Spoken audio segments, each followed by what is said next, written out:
Shalom. Ya, saya masih terus berusaha untuk membahas tentang dunia roh, nabi palsu, dan seterusnya ya. Doakan saja supaya bisa terus kuat dan terus bisa komitmen ya, membagikan hal-hal ini.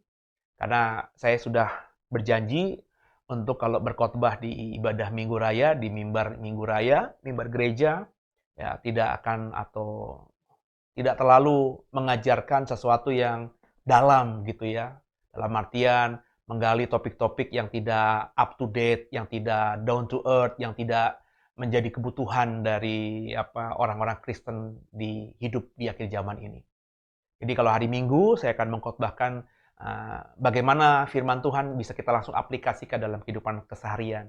Dan lewat channel ini saya berusaha untuk membagikan hal-hal lain yang lebih dalam, lebih doktrinal gitu ya, lebih butuh effort khusus untuk memahaminya.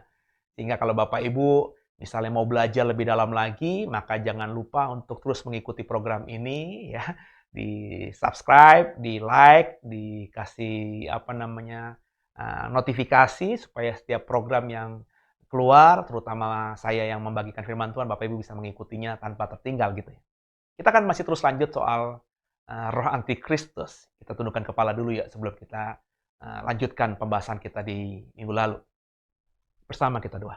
Bapa yang baik, terima kasih buat hari ini, buat segala-galanya. Berkati kami, pulihkan kami, urapi kami, sehingga apa yang disampaikan pada kami lewat program ini di beberapa menit ke depan memberkati kami masing-masing, dan kami semakin peka, semakin bijaksana, sehingga di kehidupan kami, di sisa hidup ini terutama Tuhan, kami tidak terikat, tidak menjerumuskan diri, tidak memberikan diri kepada yang disebut oleh Alkitab sebagai roh-roh jahat itu.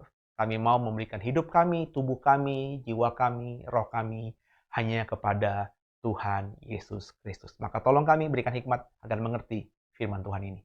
Haleluya. Amin. Nah, di minggu lalu kita sudah coba mengeksposisi 1 Yohanes pasal 4 ayat 1, 2, 3 ya. Nanti Bapak Ibu bisa ikuti episode sebelumnya, ada mungkin di kolom deskripsi nanti akan diberikan linknya ya, bahwa kita diajar untuk tidak menerima setiap roh. Jangan jadi orang yang bodoh, maafkan saya kalau saya kasar. Yang kalau mengalami perjumpaan spiritual dengan roh-roh itu langsung mengatakan ini Tuhan, ini dari Tuhan. Nanti dulu ya. Bahkan ketika kau mungkin nanti suatu waktu di rumahmu mengalami cahaya putih gitu ya, terus kau merasakan damai sejahtera gitu ya, terus kau melihat sosok putih yang tinggi besar, jangan juga langsung berasumsi itu adalah Tuhan atau malaikat Tuhan. Kenapa? Karena baca baik-baik di Alkitab, Satan pun bisa menyerupai malaikat terang, saudara. Apa susahnya dia berpenampilan terang itu? Dan juga jangan bodoh lah saudara yang mengatakan bahwa setan kalau datang kepada kamu pasti nggak dengan damai sejahtera, pasti dengan ketakutan dan lain sebagainya. Kalau bagi saya ini adalah pengajaran yang bodoh. Sebab kalau setan menjumpai kita dengan ketakutan, dengan aura yang mengerikan, membuat kita dakdikduk, membuat kita kecut, membuat kita khawatir, maka nggak mungkin dong kita ngikutin dia, gitu loh saudara ya. Maka setan yang cerdik ini, dia dikatakan cerdik kan, ya, dia bisa memanipulasi kita dengan mewujudkan dirinya, menampilkan dirinya dengan tampilan-tampilan yang kita anggap itu baik, ya, putih, dari surga, penuh dengan damai sejahtera. Setan bisa. Setan mudah ngerjain hal itu, saudara. Jadi, harus diuji dulu. Siapapun yang kita jumpai atau menjumpai kita, ya, harus diuji. Nah, ujiannya, ukurannya dua. Bapak Ibu ingat yang minggu lalu? Yang pertama, roh itu mempercayai nggak? Yesus itu adalah Tuhan yang menjadi manusia. Roh itu mempercayai nggak bahwa Yesus itu adalah Tuhan dan Juru Selamat manusia? Mempercayai sungguh karya Yesus yang dia kerjakan 2000 tahun lalu yang ada di Alkitab kita ini. Bahwa dia mati untuk kita, dia datang ke dunia menebus dosa kita, mau menyelamatkan kita, mencurahkan darahnya menebus kita, supaya kita bisa selamat karena kasih karunia-Nya. Kalau roh itu bicara tentang hal yang sama dengan apa yang dikatakan Alkitab, maka roh itu berasal dari Allah. Orang yang dipakai roh itu untuk berkata kepada saudara, itu berasal dari Allah, ikuti dan dengarkan dia. Tapi kalau tidak mempercayai hal itu, tidak mengimani hal itu, tidak mengatakan hal itu, maka siapapun orang yang menampilkan dirinya kepada saudara, mungkin dengan kata-kata shalom, dengan kata-kata yang baik, yang manis, nggak usah didengerin. Ya. Kenapa? Karena orang tersebut adalah nabi palsu yang akan menyesatkan saudara. Jangan juga buka celah, saudara. Jangan juga menguji lah. Udahlah, kalau tahu itu bukan dari Tuhan, bukan berasal dari Allah, itu nabi palsu yang menyesatkan, ya saudara tinggalkan, saudara. Ya, tinggalkan. Ya. Ngapain kita energinya capek berargumentasi, berdebat dengan orang seperti itu? Kalau bagi saya bodoh. Ya. Makanya saya nggak suka berdebat panjang lebar. Orang ngajak saya berdebat. Belum lama ada orang mengundang saya untuk masuk dalam sebuah link Zoom, di mana akan berdiskusi, berdebat dengan topik yang dia katakan narasumbernya itu punya pemahaman yang berbeda dengan saya. Saya bilang, ngapain? Capek lah. Ya. Kecuali orang itu datengin saya, mau ketemu pribadi sama saya, mau ngomong baik-baik, mau diskusi baik-baik, oke. Tapi kalau di Zoom, ya, perdebatan itu dibuka open, orang bisa nimpalin, orang bisa ngikutin, ngapain, saudara? Energi terbuang, saudara ya. Jadi ayo sama-sama bijaksana, energi kita mestinya dipakai untuk mulai memenangkan banyak orang bagi Tuhan, karena waktunya Tuhan tidak lama lagi. Dan kita lanjut, saudara, di 1 Yohanes pasal 4 ini. Kita akan lanjut mulai dari ayat yang keempat sampai dengan ayat yang keenam ya. 1 Yohanes 4 ayat yang keempat sampai keenam bersama saya. Kamu berasal dari Allah, anak-anakku, dan kamu telah mengalahkan nabi-nabi palsu itu. Sebab roh yang ada dalam kamu lebih besar daripada roh yang ada di dalam dunia. Mereka berasal dari dunia, sebab itu mereka berbicara tentang hal-hal duniawi, dan dunia mendengarkan mereka. Kami berasal dari Allah. Barang siapa mengenal Allah, ia mendengarkan kami. Barang siapa tidak berasal dari Allah, ia tidak mendengarkan kami. Itulah tandanya roh kebenaran dan roh yang menyesatkan. Saudara, ada sedikit nada yang kalimat yang agak kelihatan menyombongkan diri. Kalau kita mempercayai yang nulis adalah Yohanes, Yohanes memang sedikit nadanya agak menyombongkan diri. Kami berasal dari Allah. Barang siapa mengenal Allah, ia mendengarkan kami. Barang siapa tidak berasal dari Allah, ia tidak mendengarkan kami. Itu kata Yohanes. Maka, jangan juga langsung menuduh banyak hamba Tuhan itu sombong, saudara. Ya. Sebab saya sangat meyakini, seperti tadi Yohanes, sepertinya kita baca agak ada kesombongan ya. Barang siapa dari Allah, pasti mendengarkan kami, karena kami berasal dari Allah. Gitu. Itu kan kayak nada-nada sombong gitu ya. Tapi itu kebenaran. Kalau Yohanes sangat meyakini bahwa dia berasal dari Allah. Kalau Yohanes sangat meyakini bahwa roh yang dalam dirinya itu adalah Roh Kudus yang berasal dari Allah. Kenapa nggak boleh mengatakan hal itu, saudara? Maka kalau ada hamba Tuhan yang berkhotbah, saya menyampaikan ini dari Tuhan, ya, saya berkata ini dari Tuhan, ya bagi saya bukan kesombongan, saudara. Karena bisa jadi itu kebenaran. Tapi problemnya, saudara tetap harus menguji roh itu. Kenapa? Kalau kita ikuti khotbah minggu lalu, saudara jangan percayai langsung begitu mudah semua roh-roh itu. Nah, saudara, biji mata Tuhan. Dikatakan oleh Yohanes di pasal yang keempat, 1 Yohanes 4 ini ayat yang keempat. Kalau kamu berasal dari Allah, anak-anakku, maka kamu telah mengalahkan nabi-nabi palsu itu. Karena roh yang dalam kamu lebih besar daripada roh yang ada di dunia ini. Jadi kalau kita mengaku Yesus Kristus sebagai Tuhan yang menjadi manusia, sebagai Tuhan dan Juru Selamat kita, maka kita ini berasal dari Allah. Nah, kalau saudara sudah berasal dari Allah, saudara harus meyakini bahwa roh Tuhan yang ada dalam diri kita itu lebih besar daripada roh apapun yang ada di dunia ini. Makanya penting di sini saudara introspeksi diri, menguji diri, ya. Apakah benar aku sudah mempercayai Yesus sebagai Tuhan yang menjadi manusia? Apakah benar aku sudah mengimani dan meyakini sungguh bahwa Yesus itu adalah Tuhan yang juga menjadi juru selamat kita? Nah, kalau itu sudah kita imani tanpa tergoyahkan, tanpa meragukan sedikit pun, mengimani benar-benar bahkan rela mati dengan iman seperti itu, maka percayailah bahwa roh yang dalam dirimu itu roh yang berasal dari Tuhan. Kalau sudah mempercayai demikian, maka jangan takut oleh apapun juga di dunia ini. Karena roh yang ada dalam dirimu itu lebih besar daripada roh-roh jahat lainnya. Roh-roh lain di dunia ini. Ingat Alkitab katakan bahwa musuhmu bukanlah darah dan daging, tapi roh-roh jahat yang ada di udara. Dan mereka semua, roh-roh jahat itu, tidak akan berkuasa atas kita, karena roh dalam kita lebih besar daripada apapun. Itu makanya saya mempercayai dengan sungguh, saudara. Orang yang sudah benar-benar berasal dari Allah, memiliki roh yang berasal dari Allah itu, dan dia sudah manunggaling dengan roh itu, setan, kuasa jahat, okultisme, santet, sebutkanlah namanya, voodoo, nggak akan bisa nyerang orang itu, saudara. Nggak akan bisa. Ya, kenapa? Karena roh dalam dirinya lebih besar. Itu yang Alkitab katakan, saudara. Jadi kalau kita sudah berasal dari Allah, kita sudah mengukur indikator-indikatornya bahwa saya sudah mempercayai Yesus adalah Tuhan yang menjadi manusia. Saya sudah mempercayai bahwa Yesus adalah Tuhan dan Juru Selamat kita. Saya mempercayai roh dalam saya adalah berasal dari Allah. Terus masih bisa kena santet, berarti ada yang salah.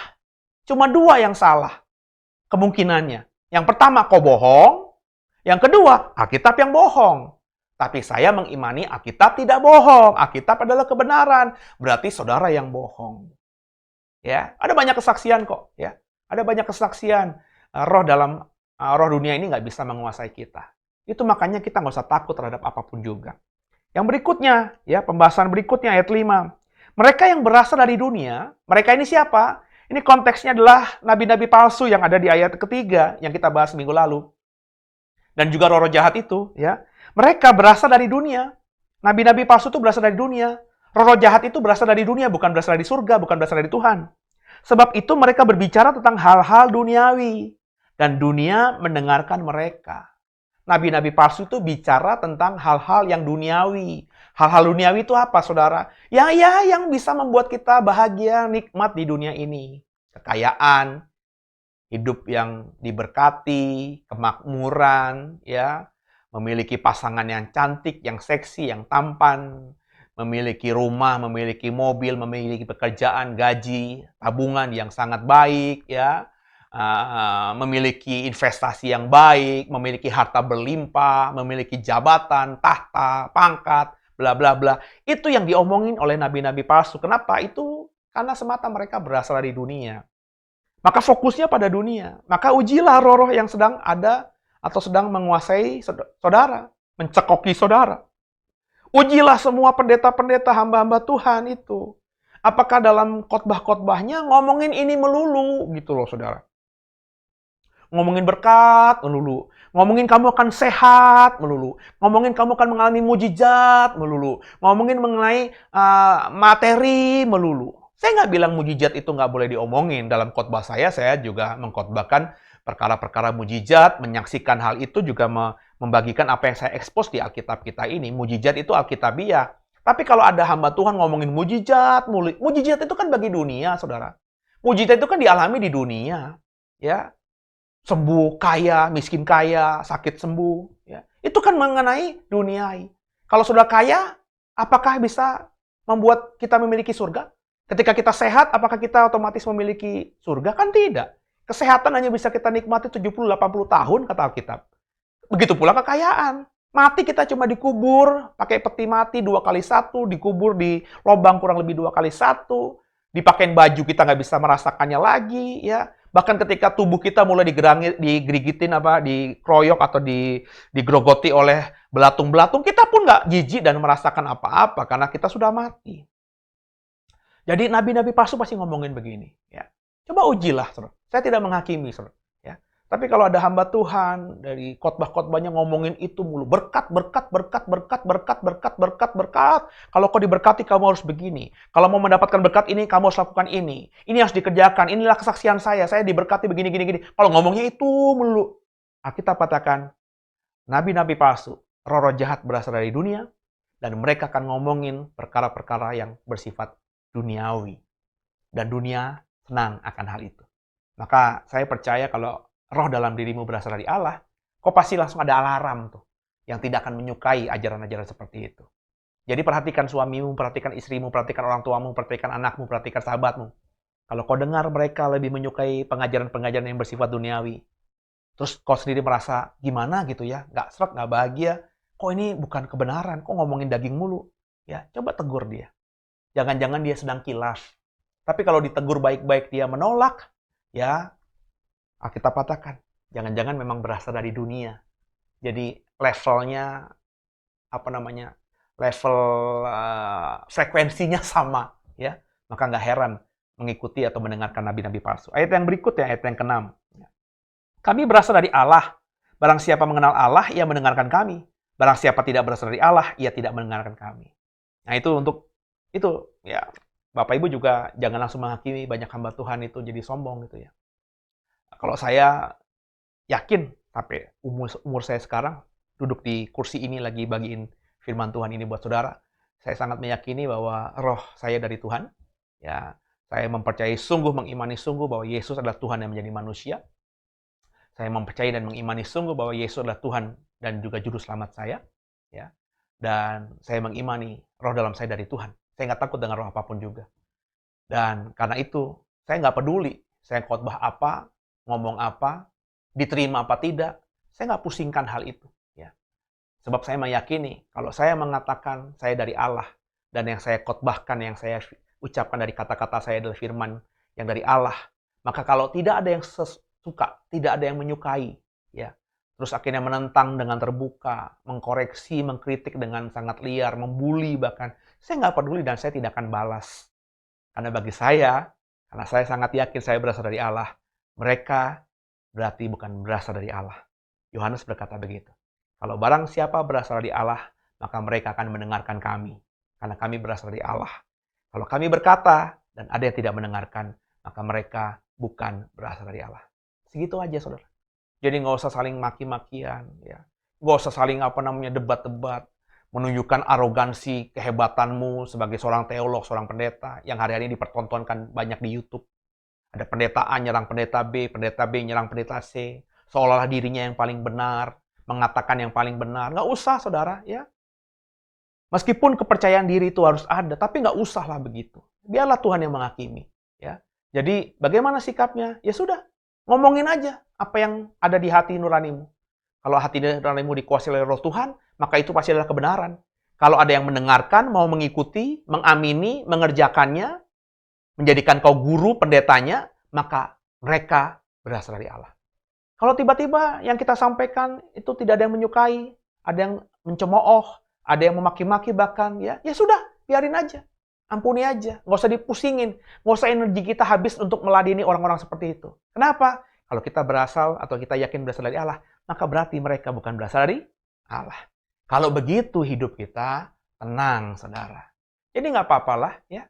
Berbeda itu nggak apa-apa. Ya, yang penting jangan jadi batu sandungan. Ya, kalau saya sih begitu, saya diam saja. Ya, boleh dicek. Ya, banyak orang yang kritik saya di program-program The Warriors, ngomongin apa, ngomongin apa. Kalau masih dalam taraf-taraf yang normal, saya biasanya balas gitu. Tapi kalau sudah menyerang pribadi, ya sudah pakai kata-kata yang sangat pribadi gitu ya, ya saya diamin aja, saya abaikan saja. Kalau sampai mengganggu saya, sederhana, saya tinggal blok, unfriend ya, unfollow. Emang dosa unfriend atau unfollow orang? Enggak gitu ya. Sehingga saya tenang ya. Jadi seperti itu. Dan itu saya kerjakan juga kepada orang. Ada banyak orang yang saya tidak sepakat pengajarannya, tapi saya diam aja, saudara. Ya, biarin aja, saudara. Ya ngapain? Kecuali saya dekat dengan dia, saya punya akses bisa komunikasi dengan dia, dan saya punya kepentingan, mungkin saya tegur, saya ajak diskusi. Tapi kalau enggak, biarin aja. Kenapa? Karena memang, kata Alkitab, nabi-nabi palsu yang bukan berasal dari Allah, itu sedang ada, akan datang, dan sekarang sudah ada di dunia ini. Kalau kita kerjakan hal itu, kita imani begitu, maka hidup kita tenang. Roh Kristus dalam diri kita semakin bertumbuh, semakin berkembang, dan kau akan semakin dibantunya menjadi serupa, segambar seperti Kristus. Dengan kepala kita doa. Makasih Tuhan buat firman Tuhan ini. Tolong kami, sehingga kami benar-benar bisa mengerjakan hal-hal tadi. Sehingga kami tidak menghabiskan tenaga kami, energi kami, bahkan waktu kami untuk meladeni roh-roh yang bukan berasal dari Tuhan. Roh-roh antikristus yang memang berasal dari dunia. Kalau kami meyakini diri kami dari Allah, maka kami kerjakan saja bagian kami. Roh Kudus tolong saja kami bisa mengerjakan bagian kami. Yang tidak setuju, yang tidak sependapat, Roh Kudus tolong kami bisa mengampuni, bisa memaafkan, dan bisa mengabaikan semua itu. Sehingga fokus kami, energi kami, seperti Paulus, aku mengarahkan segala aspek hidupku untuk sampai bisa ke garis finish. Makasih Tuhan, Makasih Roh Kudus. Haleluya. Amin. Sampai ketemu di program berikutnya. Tuhan Yesus memberkati semua. Amin.